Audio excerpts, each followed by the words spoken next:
नमस्कार साथियों, स्वागत आपका अपने यूट्यूब चैनल कोचिंग क्लासेज में।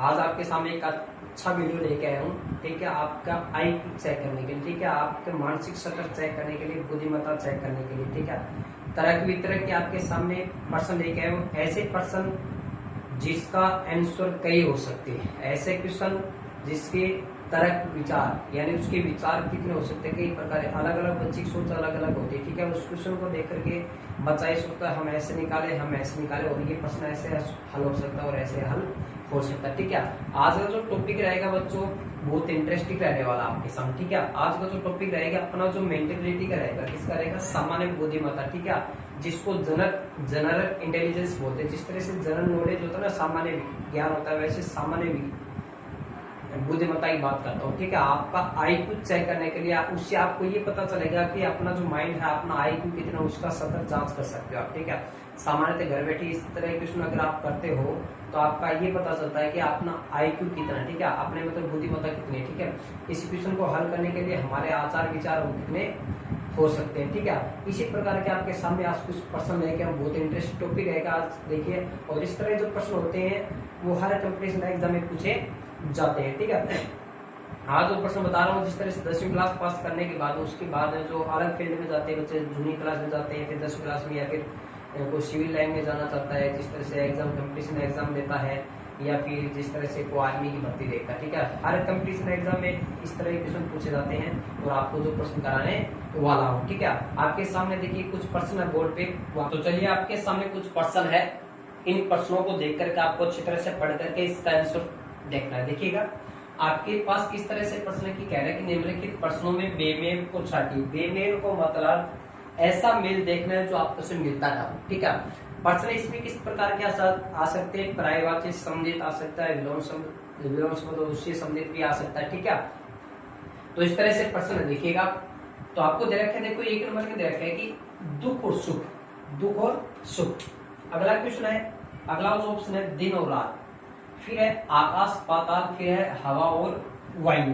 इन चारों को आपको ऑप्शन को देख करके देखना है कि इसमें तीन तो एक जैसे हैं और एक इससे अलग है, यानी हटके है। ठीक है, और वही इसका क्या होगा बच्चों, आंसर होगा। देखिए इसका आंसर कैसे करते हैं, तो आपको बता दिया कि या तो विलोम के रूप में होगा या फिर पर्यायवाची के रूप में प्रश्न होता है। तो आपके सामने प्रश्न देखिएगा, इन दोनों का क्या संबंध है कि सुख और दुख। इसमें आपको देखने से ही पता लग रहा है कि ये क्या है, एक दूसरे के विलोम है, एक दूसरे के क्या बताओ, विलोम, यानी सुख और दुख ये साथ में चल रहा है। ठीक है, ये विलोम हो गया। दिन और रात ये भी क्या है, विलोम है। आकाश और पाताल, आकाश और पाताल ये भी आपस में क्या है, विलोम है। और ये देखिए हवा और वायु, हवा और वायु ये क्या है, ये है पर्यायवाची। ये क्या बताओ, ये पर्यायवाची शब्द है, यानी बाकी तीनों में तो क्या चल रहा है, ABC में तो क्या चल रहा है, विलोम शब्द, जबकि ये क्या चल रहा है, पर्यायवाची चल रहा है। यानी ये इसमें पर्यायवाची हो गया, बाकी तीनों में क्या हो गया, विलोम शब्द हो गया। यानी ये बेमेल है, यानी ये इससे मेल नहीं खाता, बाकियों से मेल नहीं खाता ना, क्योंकि बाकियों में तो विलोम हो गया और जबकि इसमें क्या हो गया, पर्यायवाची हो गया। तो इसका सही आंसर होगा वो D नंबर होगा। क्या होगा, इसका सही आंसर क्या होगा, D नंबर होगा। कभी समझ में आ गया, इस तरह के प्रश्न होते हैं। ठीक है, कंपटीशन एग्जाम में इस तरह के क्वेश्चन पूछे जाते हैं। आप देखिए 2 नंबर प्रश्न की बात करते हैं। 2 नंबर प्रश्न आपके पास सब वकील वकालत। प्रश्न को आपको पूरा अच्छी तरह से पढ़ना और 4 ऑप्शन देखना है, और 4 ऑप्शन को पढ़ करके आपको पता चलेगा कि इसमें आंसर क्या होगा। ठीक है, फिर आपको तरह यानी आप माइंड लगाओ कि इसका आंसर क्या होगा। उस दोनों के मध्य संबंध स्थापित करना, आपको क्या करना है, रिलेशन स्थापित करना है, किसमें है क्या क्या दरकार है। देखो वकील वकालत, कलम लिखना, चिकित्सक का मतलब डॉक्टर हो गया, अस्पताल, नाई और पढ़ाना। मेरी बात को समझ में अच्छी तरह से देखो। वकील नहीं है, वकील का कार्य क्या होता है, वकालत करना होता है। वकील का कार्य क्या होता है, वकालत करना होता है, यानी कोर्ट का कार्य होता है। ठीक है, समझ गए, ये बात सही है। इसके बाद देखो कलम, कलम का कार्य क्या होता है, लिखना होता है। कलम का कार्य क्या होता है, लिखना होता है, ये बात सही है। आप देखिए चिकित्सक का मतलब, चिकित्सक का कार्य क्या होता है, अस्पताल में होता है, मरीजों को देखता है। ठीक है, इन दोनों का संबंध खा रहा है। वकील का संबंध इसके साथ हो गया, कलम का संबंध किसके साथ हो गया, लिखने से हो गया, और डॉक्टर का संबंध किससे हो गया, अस्पताल से हो गया। अब देखिए नाई का जो संबंध है, पढ़ाना, तो नाई पढ़ाने का कार्य नहीं करता, नाई किसका कार्य करता है, कटिंग का, यानी बालों को काटता है, यानी बालों को काटता है। बाल काटने का कार्य होता है नाई का। ठीक है, पढ़ाने का कार्य किसका होता है, अध्यापक होता है। अगर यहाँ पे ये होता नाई और बाल काटना, या फिर ये होता यहाँ पे अध्यापक पढ़ाना। तो अध्यापक का संबंध तो किसके साथ होता बताओ, पढ़ाने के साथ होता ना। तो इसका सही आंसर है बेमेल कौन सा कार्य से, बेमेल कौन सा है, डी नंबर, कौन सा है, डी नंबर हो जाएगा। ठीक है, तो इसमें बेमेल हो जाएगा आपका डी नंबर। तो इसका सही आंसर क्या हो जाएगा, डी नंबर हो जाएगा। समझ गए। अब देखिएगा 3 नंबर क्वेश्चन की बात करें अगले। अब देखिए 3 नंबर क्वेश्चन में ए नंबर ऑप्शन दे रखा आपको बांग्लादेश ढाका, बांग्लादेश ढाका। इन दोनों में पहले समझ स्थापित यानी चारों ऑप्शन को पहले पढ़ लो आप। बांग्लादेश ढाका, चीन बीजिंग, कर्नाटक बेंगलुरु, उड़ीसा और पणजी होगा। मेरी बात को समझ गए। अब देखिएगा बांग्लादेश और ढाका का संबंध क्या है कि बांग्लादेश की राजधानी क्या है, ढाका है। समझ गए, बांग्लादेश की राजधानी क्या है, ढाका। क्लियर। इसी तरह के मतलब यहाँ पे राजधानी की जिक्र हो रहा है तो आगे भी इसी तरह का क्वेश्चन मिलेगा आपको। चीन की राजधानी बीजिंग है, चीन की राजधानी क्या है, बीजिंग है। कर्नाटक की राजधानी क्या है, बेंगलोर है। और उड़ीसा की राजधानी ये बता रहा है पणजी, मतलब ये मेल नहीं खा रहा क्योंकि उड़ीसा की जो राजधानी है भुवनेश्वर है। क्या है, भुवनेश्वर है।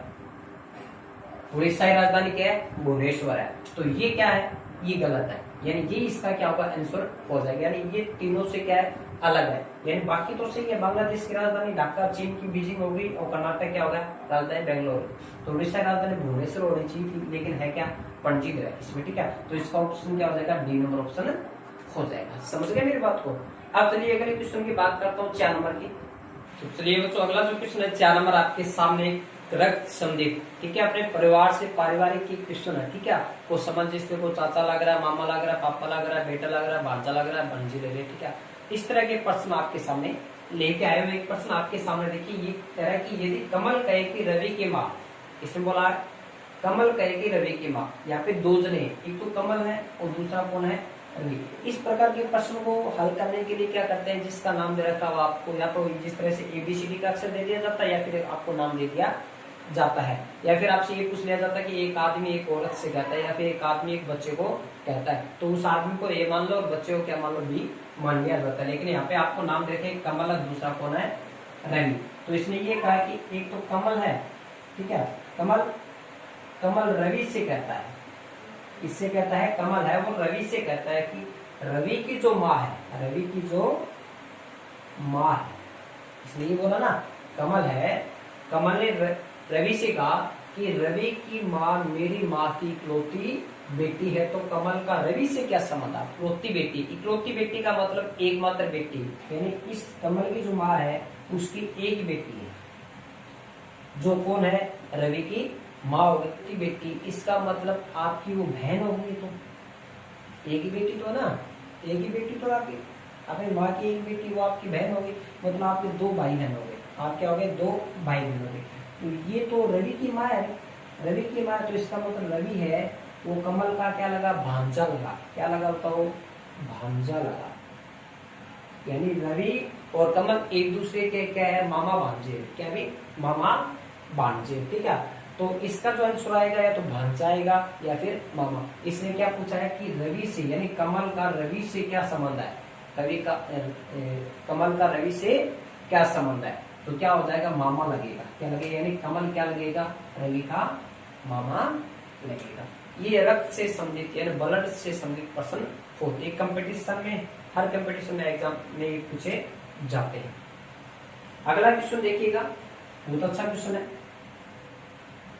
आप साथ साथ में कमेंट भी लिखा करो, ठीक है, जो कमेंट लिखोगे मेरे को बताओगे तो मेरे को पता चलेगा आपको समझ में आया है फिर नहीं है। ठीक है, तो इसी पे आधारित हम अलग जो वीडियो लेके आएंगे अच्छे से अच्छे, इससे बढ़ चढ़ के अच्छे क्वेश्चन आपको पास लेके आएंगे। अगला जो क्वेश्चन है 5 नंबर देखिए, किसी सांकेतिक भाषा में, किसी सांकेतिक भाषा में 2+3 को 32 और 4+5 को 54 लिख दिया जाता है, तो 6+9 को क्या लिखा जाएगा। यानी 6+9 का आंसर किस पे आधारित होगा, इन दोनों पे आधारित होगा। क्या रखा है, 2+3। देखो 2 और 3 जोड़ने से कितना आना चाहिए, 5 आना चाहिए, लेकिन एक सांकेतिक भाषा में इसको एक लिख दिया गया है कि आपको इस तरह से इसको लिखना है। इसने लिखा है कि 2+3 है तो उसको कैसे लिखा जाएगा, 3-2। देखो ये डिजिट है वो ट्रांसलेट हो गया, यानी ये इधर था वो इधर आ गया, 2 इधर चला गया, तो इसको क्या लिखते हैं 32। वही कंडीशन इसमें भी देखो 4 और 5, 4 पहले 5 बाद में, तो ये 5 पहले लिख दिया और 4 बाद लिख दिया। तो कोई भी संख्या अगर आपको मैं कह दूं 9 प्लस का 6 तो उसको क्या लिखा जाएगा, 6 प्लस का 9 लिखा जाएगा। अगर ये कह दे 7 प्लस का 2 तो उसको क्या लिखा जाएगा, 2 7 यानी 27 लिखे जाएंगे। तो आपको आंसर किसका पूछा है, किसका पूछा है, 6 प्लस का 9, तो 9 पहले लिख दो 6 बाद लिख दो, तो इसका सही आंसर क्या जाएगा, देख लो इसमें सी नंबर ऑप्शन सही हो जाएगा। समझ गए क्या, इसको मेंटल रीजनिंग के क्वेश्चन बोले जाते हैं। ठीक है, हर कंपटीशन एग्जाम में पूछे जाते हैं, जो रेलवे का हो चाहे सिविल लाइन में किसी में, ठीक है, आर्मी में हो, ठीक है, और चाहे टीचर लेवल का हो चाहे पटवारी का हो चाहे ग्राम सेवक, हर कंपटीशन एग्जाम चाहे जिला स्तरीय प्रतियोगिता हो राज्य स्तरीय प्रतियोगिता हो, ठीक है, हर कंपटीशन एग्जाम में प्रतियोगिता परीक्षा में पूछा जाता है इस तरह के प्रश्न। ठीक है, 6 नंबर क्वेश्चन आपके पास देखिए, 6 नंबर क्वेश्चन, इन दोनों संख्याओं के मध्य यानी एक अनुपात का प्रश्न होता है, ये अनुपात में समानुपात, ये दोनों अनुपात में, यानी यहाँ पे कृष्णवाचक का निशान लगा, ठीक, कृष्ण मार्क्स लगा हुआ तो यहाँ पे कृष्ण मार्क्स लगा, आपको एक आंसर बताना है।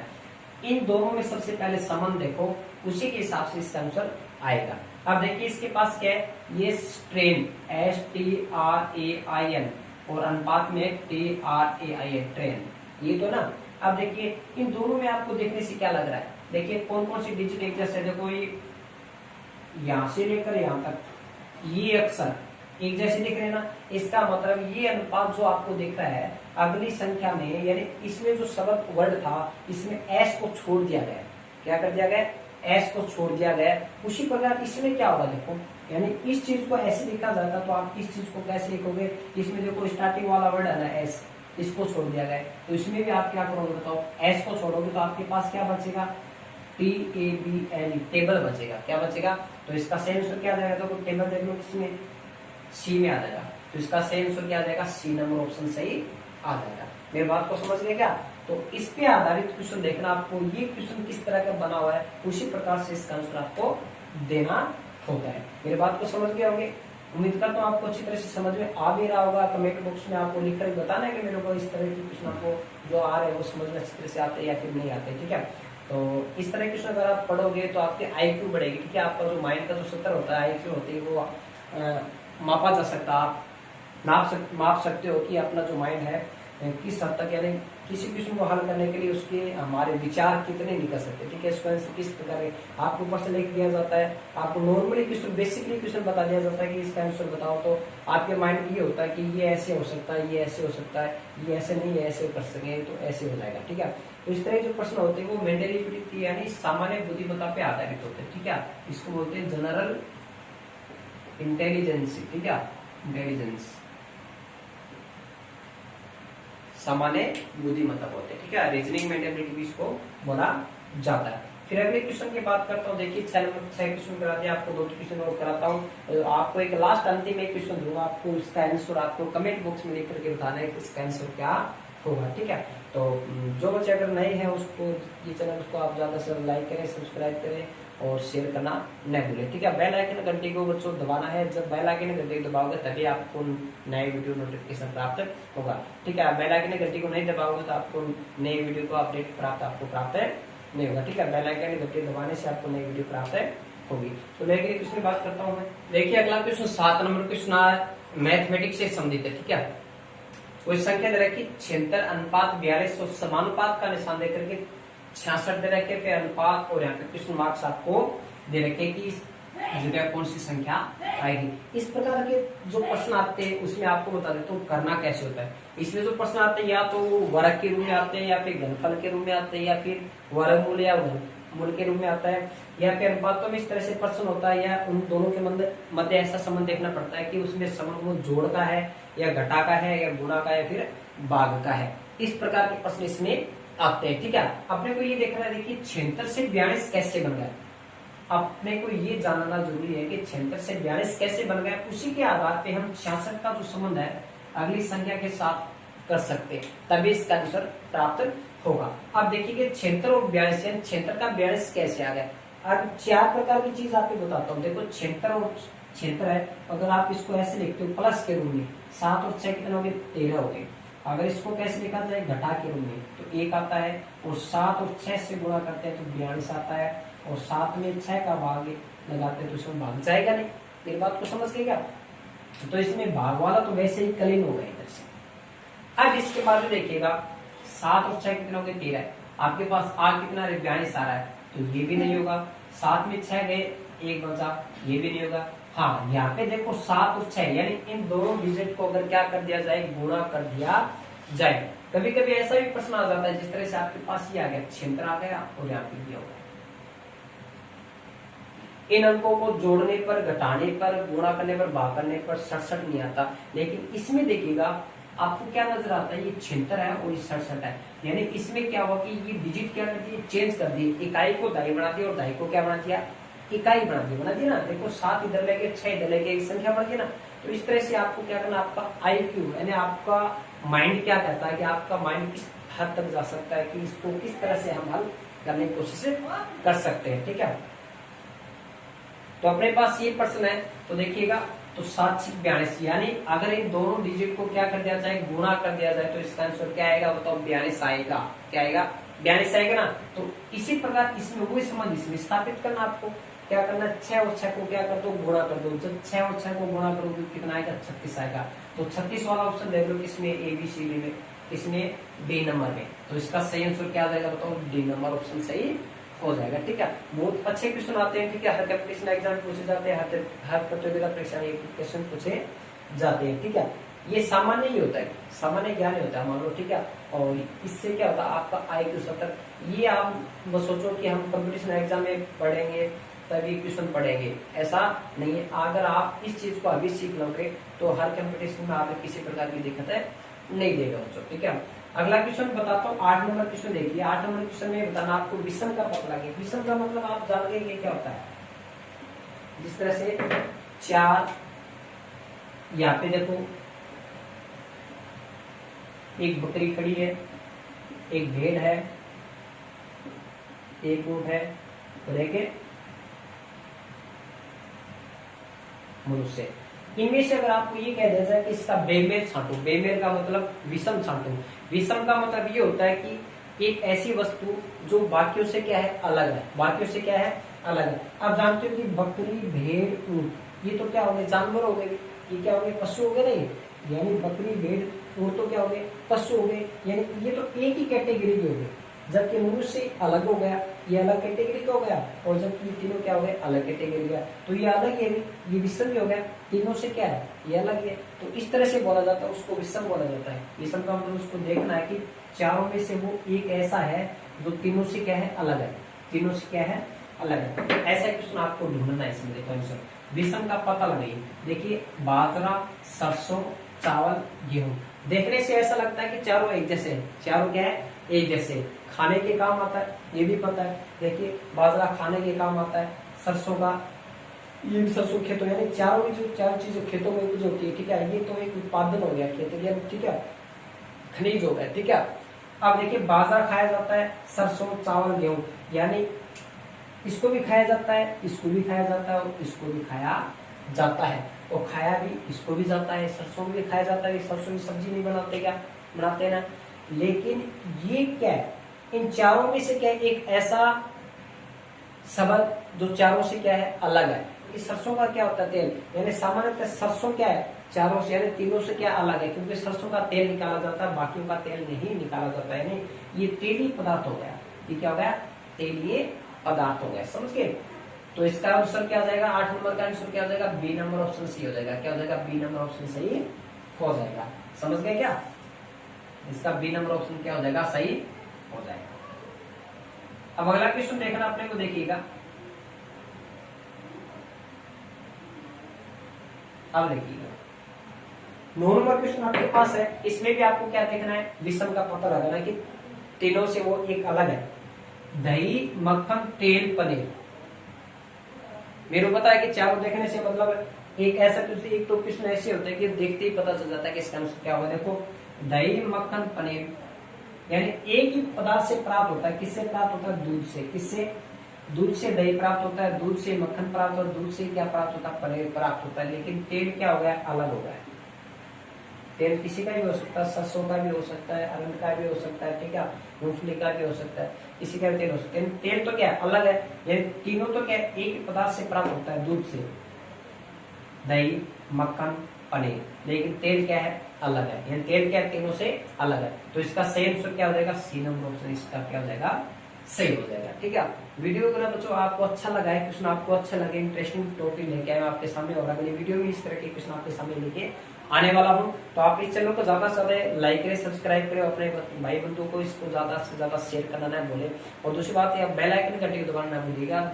जब इसके बाद अगली जो वीडियो लेके आऊंगा उसका जो बेल आइकन घंटी दबाओगे तभी आपको उस नोटिफिकेशन प्राप्त होगा। ठीक है, तो आप ज्यादा से ज्यादा इस कमेंट लिख करके मेरे को बताना कि आपको वीडियो कैसा लगा। ठीक है, वीडियो कौन सा पार्ट आपको अच्छा लगा। दूसरी बात आपको बता दूं, तो इसका एक अंतिम क्वेश्चन आपको दे रहा हूँ, 10 नंबर क्वेश्चन आपको दे रहा हूँ, रक्त से संबंधित। ठीक है, परिवार से संबंधित आपको क्वेश्चन दे रहा हूँ, उसका आंसर आपको मेरे को कमेंट बॉक्स में लिख करके भेजना जरूर। ठीक है, याद करके आपको उसका कमेंट में लिख करके आपको भेजना है इस क्वेश्चन को। ठीक है, देखिए सामने स्क्रीन में आपके बोर्ड पे लिखा हुआ क्वेश्चन है, लास्ट अंतिम क्वेश्चन है। इसका आंसर आपको कमेंट बॉक्स में लिख करके मेरे को भेजना है कि रक्त से संबंधित पर्सन, आपके परिवार से संबंधित पर्सन है कि इसमें दो व्यक्ति है, एक आनंद है और एक राहुल है। ठीक है, राहुल ने आनंद से कहा कि कल मैंने अपनी